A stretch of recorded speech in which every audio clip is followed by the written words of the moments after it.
प्रियात्मन सप्रेम जयजीव आदि मनीश्वर योगेश्वर परम पूज्य सत्य सम्राट सदगुरुदेव सिमनी जी का वचनामृत से एक बूंद।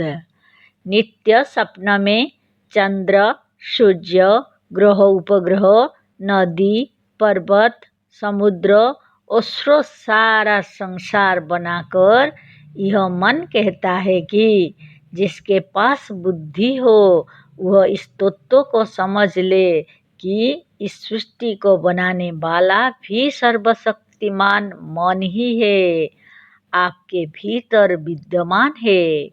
वही ईश्वर को बनाता है, वही संसार को बनाता है और वही सब को बनाकर उसका उपयोग भी करता है।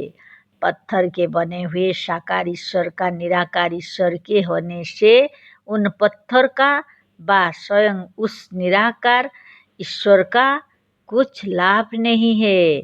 लाभ हमारा है, उस मन का है जिसने विश्वास और श्रद्धा के साथ उन्हें बनाया है। मंदिरों और मस्जिदों से स्वयं मंदिर मस्जिद का या भगवान और खुदा का कुछ फायदा नहीं है। फायदा है उन लोगों का जिन्होंने उसे बनाया है। यही कारण है कि हिंदुओं और मुसलमानों को छोड़कर कहीं आज तक खुदा और भगवान लड़ते हुए नहीं सुनेंगे। इसी तरह पर जड़ संसार के किसी वस्तु या पदार्थों को जड़ संसार स्वयं उपभोग नहीं करता, उसको भोगने वाला हम है, हमारी आत्मा है, हमारा वह मन है जिसने इसे बनाया है।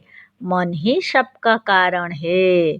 यह कहता है इसी मन को, इसी सर्वशक्तिमान को अपने बस में कर लो, अपने अधीन में कर लो।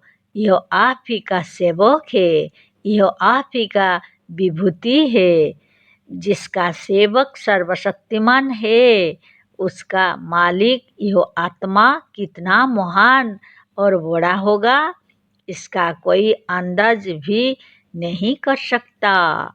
इस महान आत्मा को, इसी परमात्मा को, इसी अपने आप को पहचानने के लिए, जानने के लिए और प्राप्त करने के लिए योग किया जाता है। और योग का अंतिम फल भी यही है। जैसा कि योग दर्शन शास्त्र में पतंजलि ऋषि ने कहा है कि तदा दृष्टुः स्वरूपे अवस्थानम। तप अर्थात योग साधन द्वारा चित्त की वृत्तियों का निरोध करने पर दृष्टा की, साधक की या योगी की अपने स्वरूप में स्थित होती है। पर अपने स्वरूप का ज्ञान तब तक नहीं होता जब तक कि वह मनुष्य साधन के साथ ही साथ स्वतंत्र और निष्पक्ष होकर आत्मज्ञान का भी चिंतन ना करे। स्वावलंबन और स्वतंत्र विचार सारी उन्नतियों का मूल मंत्र है। आत्माभिमान, आत्मज्ञान, स्वाधीनता, आत्मगौरव और आत्मपूजा योगियों की दृष्टि में बड़ा महत्व रखता है। पर संसार में ऐसे ही लोग अधिक है जो अपनी बुद्धि को किसी संप्रदाय, मत व मजहब में बांध चुके हैं।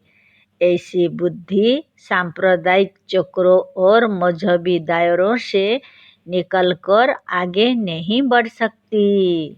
सच्ची बात तो यह है कि हमारी उन्नति को सांप्रदायिक खंडरों और पुराने विचारों की भद्दी दीवार ने इस तौर पर रोक रखा है कि इसके बाहर जाकर स्वतंत्रता की स्वच्छ वायु लेना कठिन हो गया है। बड़ी कठिनता है। हमारी बुद्धि बढ़ना चाहती है पर पुराने विचारों की खाई उसे आगे बढ़ने से रोक देती है।